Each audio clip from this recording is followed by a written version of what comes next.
Welcome to Cakism Experience, and I'm Jifa. So on this episode of the Cakism Experience, I got to do another amazing cake. And I know that I always say that, but every cake is an adventure for me. I get to try my hands on doing the most out there projects, and that's one of the things I'm grateful for. I love a challenge, and believe you me, this cake, like I think in all the 10 years I've been making cakes, this hands down has been my most challenging cake. And I do a lot of out there cakes, but this cake was on another level. So I made this birthday cake for Kojo Safo Jr. The Kantanka brand is one of the most innovative automobile brands in Ghana. They build cars right here in Ghana. And they built their first luxury sports car last year, and it was showcased at their Tech Expo.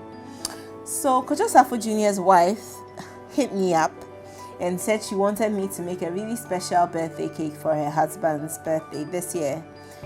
And so I said, sure. I was looking forward to it. So he designed a luxury sports car, and she wanted me to recreate the car as a cake.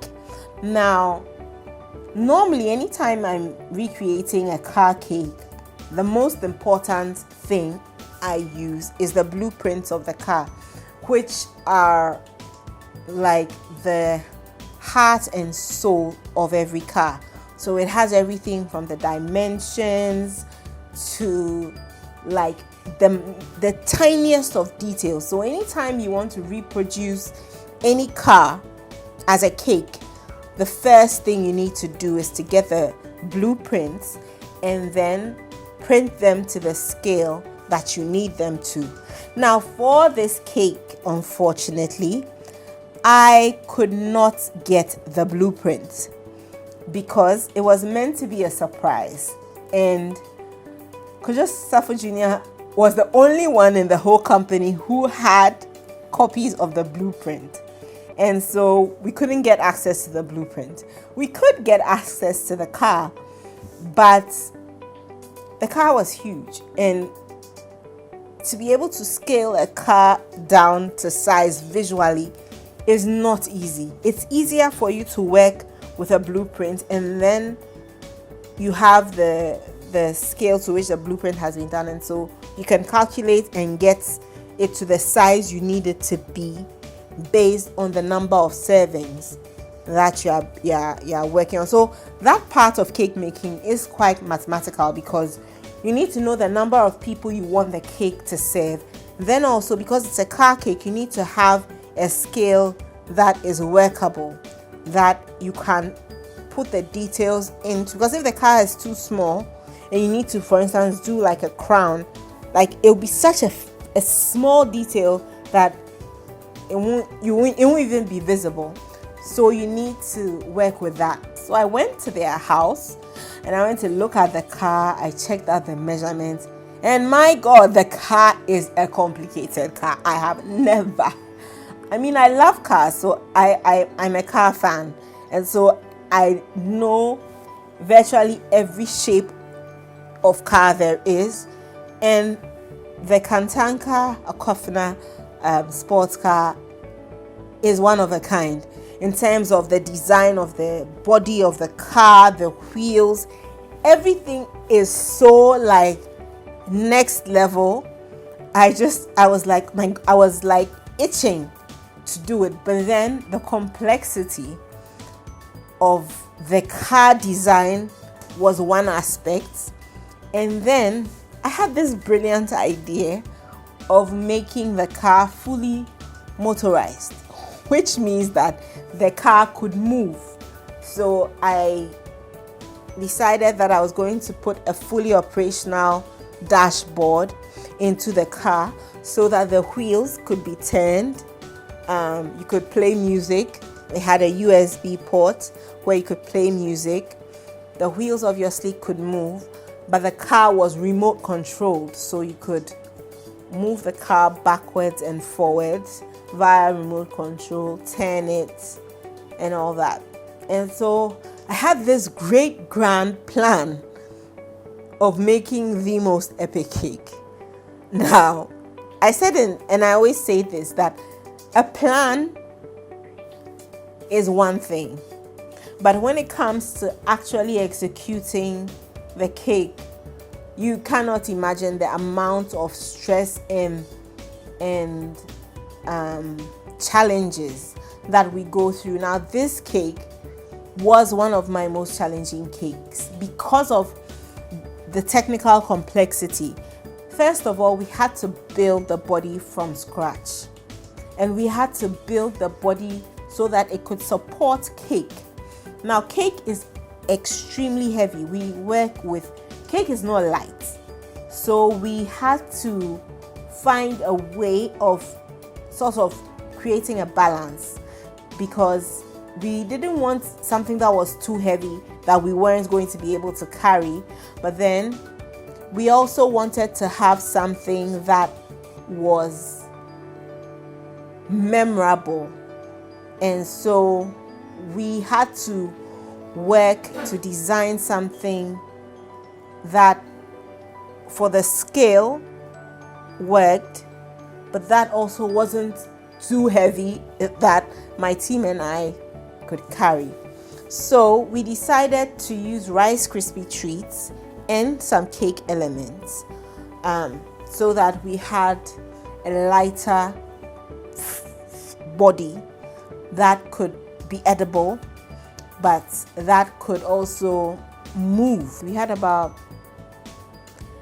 6 days, but then in between that period we had other cakes. So we were doing the Prince of Africa cake the Thursday before, and then we had other cakes over the weekend. So literally we didn't have like a full 10-day period where we didn't have any other work to do but the car.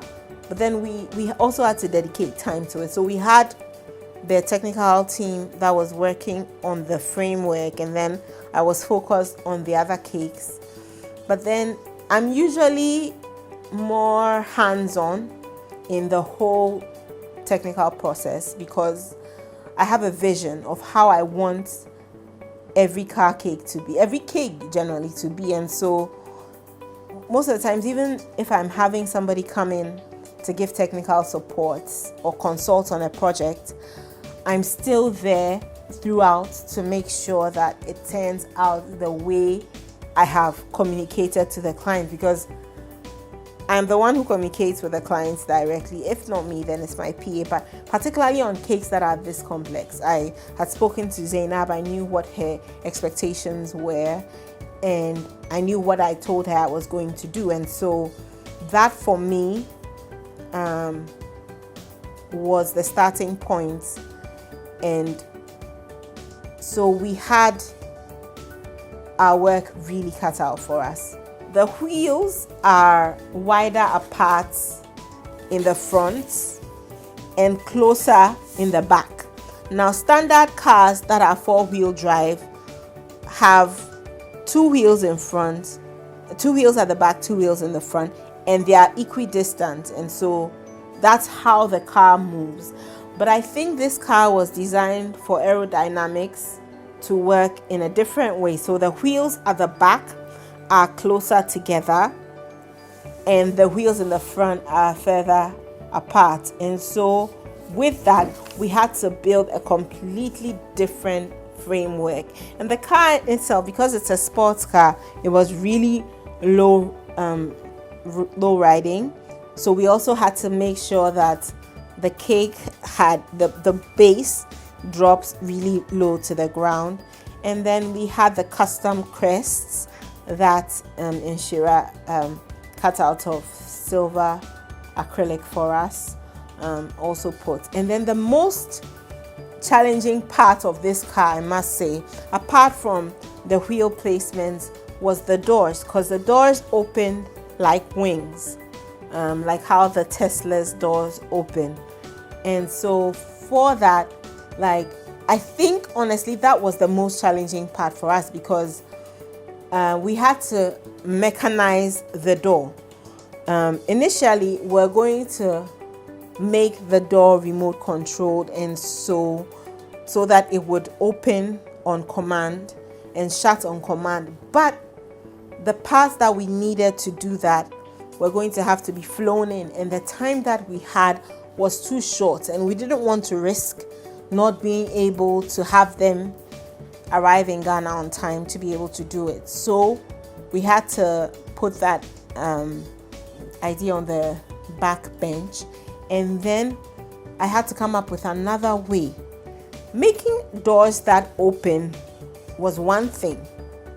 Like a standard car door opens sort of like this, but then we had to turn it around and make it open the other way. So imagine this is the car door, right? Instead of the car door opening like this is how a car door usually opens, we had to put the car door on the roof and let the car door mimic the shape of the top and the side of the car, and then the car door had to open like this, and once it opened it had to stay open. And so that was the challenging part, because the material from which the door had to be made from had to be flexible enough to be able to be bent into this shape, and then also we had to have a mechanism put here that will make sure that the doors stayed open once they were up. So that was another challenge, because we work with cake. We're not mechanics, and so to be able to figure out the mechanical side honestly took us such an incredibly long time. Like I at a point was at my wit's end, because we tried everything. We tried everything there was. We tried kitchen cabinet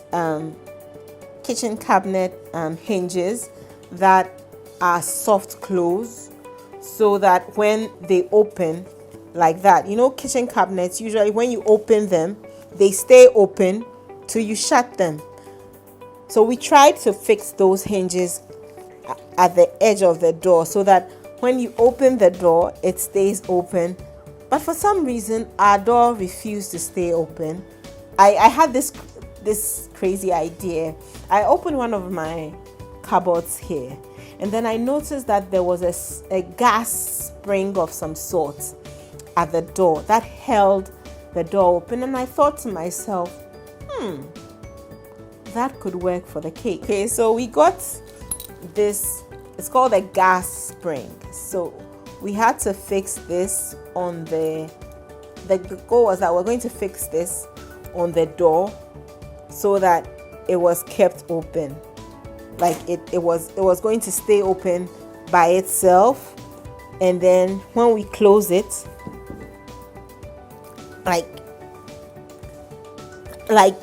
but then we realized that when we fixed it, it was not closing again. Like it refused to close. We realized that to close the door, it was going to take so much force, and this was cake. So if we had to apply that much force, we're going to end up damaging the cake. So then we finally figured this out around, I'd say 2 a.m. the day before, or the morning of the day the cake was due. So the cake was due at 12 in the afternoon, and at 2 a.m. we figured out how to fix this. And then when we tried to close it, we realized that we shut it and it will open back up. We shut it and then it will open back up. And the thing is that I'm sure if we had consulted with the people who build kitchen cabinets, they would have explained that there's some sort of fail-safe in this thing that helps you to control whatever it was. But then again, we are cake people. We are not kitchen cabinet fitters, so we couldn't figure it out, and we didn't have enough time. And so eventually, I just decided then that time was a wasting, and so I just put 2 link chains and then fit 2 loops on either doors and just connected them with chains. So when we got there, we could just chain them to open it and then release the chain to close it. We finished everything. You won't believe it, but my technical team and I literally didn't sleep that night. So because 2 a.m. when we figured it out and I realized it wasn't going to work, we had to take it off and then we had to finish the doors. And so we finally finished everything and got the cake on this table around 9 a.m. And the cake was due at 12. That was like literally 3 hours. And honestly, I told myself I wasn't going to panic. But when I promised the client I was going to send a first cake, which was a decoy cake, to let the celebrant think that was the main cake, and then I was going to send this cake later on in the day. So the client was aware that the cake was not going to come early. But then with all the challenges that we had with the doors, I called Zainab up in the morning. I was like, Zainab, we've had so many challenges. I don't normally do this, but I have to tell you, your cake will be late. With the time that we have and what I originally said we're going to be able to do, 12 o'clock is not a feasible time for us to be able to bring you the cake. And I think that it's really important for you to be honest with a client, rather than to say that you're going to do it and then not do it. So I was honest with Zainab and I said to her that, look, your cake is going to be late. I don't want to let you down, but I know what your expectations are and I want to deliver, but I can't deliver it within the time that you would need me to. So please buy me some more time so that I can complete the cake to a level where it can do what we need the cake to do.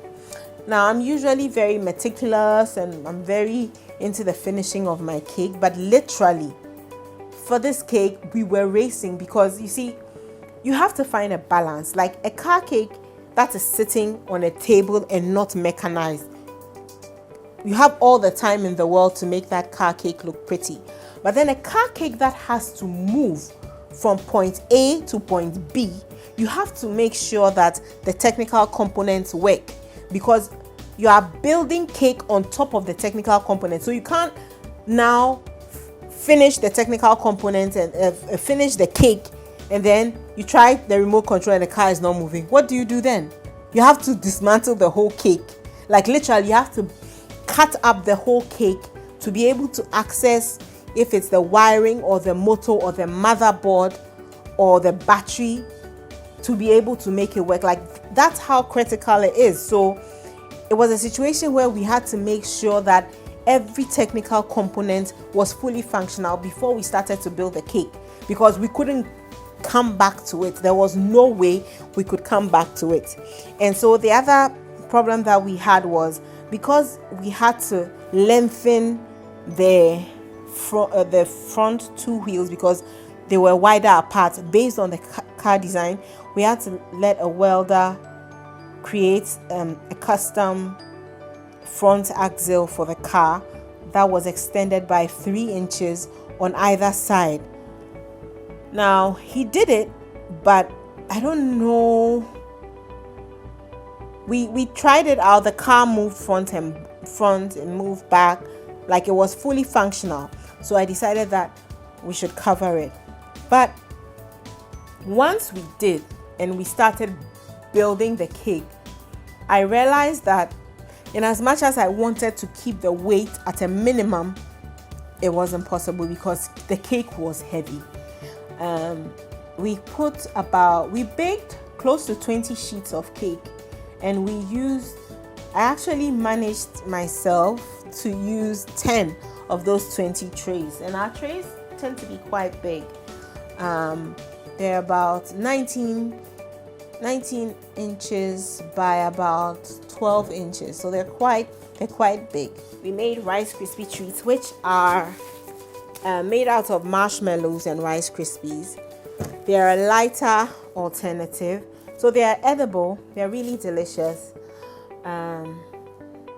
But they are lighter than cake. They're so light, and you can sculpt them. And so we put a lot of Rice Krispies in there as well, so that the weight was less. So this like literally is at 2 o'clock, and the cake is now being ganached. And usually when we stack a cake, we put it in the freezer to help the cake to set and to firm up. But the car was virtually filled this table, and so it wouldn't enter any of our freezers. And we have huge freezers here. It wouldn't enter any of them, so we had to remove frozen cake from the freezer and literally put it around the cake to help it along. We had cranked up the air conditioners in the studio to be at the coldest they could be, but still the cake wasn't setting as fast as we needed it to, and the client was panicking and they were calling, and I was like, no, I was just like, I mean, in the videos you'll see how like panicked I looked. Like I literally was, I said every prayer I could. I said, God, please, this one you have to come through for us, because I mean, doing such a cake in 8 hours is unheard of. Like you just say it can't happen. It can't happen because it takes time. Like it takes time. Like it's just a fact of life. I tried to speed it up as much as I could because we had already baked the cakes. The cakes were chilling, so that when we need, it's easier for us to put them together, sculpt them. We had even pre-rolled the black for the car, everything. But then when we started putting the ones we had pre-rolled on, they had all stuck because they had been there and the heat from the polythene bag that was supposed to prevent the fondant from drying out had caused it to also stick on itself. So we had to re-roll fondant. Like everything was like, we're all over the place. The event planner, Brian White Chalk, kept calling me and saying that the people were going, and I said, look, the state in which this cake is, there is absolutely no way I can bring it. So please be patient. I promise you it will be worth the wait.